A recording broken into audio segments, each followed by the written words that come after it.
हमारा तो दोस्ती ऐसी है ना जैसे कुत्ता और कुत्ती।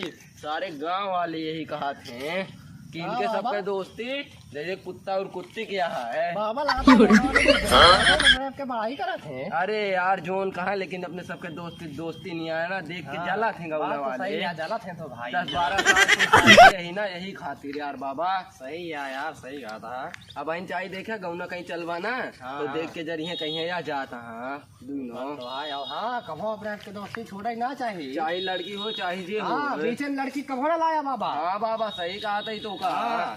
लड़की चक्कर सबसे खराब होते है, ओकरे चक्कर में दोस्ती ना तोड़े भाई। लौंडा बदनाम मुझे देखा एठी मतलब रहन है ज्योति मौर्य जो यहाँ उनका पढ़ाई ओकरे बाद देखा SDM बने के बाद ओका छोड़ के चली गई। यही निहाद होत बाबा तो का बता देते कहो लौंडिया के ऊपर भरोसा न करा। मेहरारू ओरारू तो खास कहीं के ना पढ़ाया तो का। लौंडिया बाजी बंद।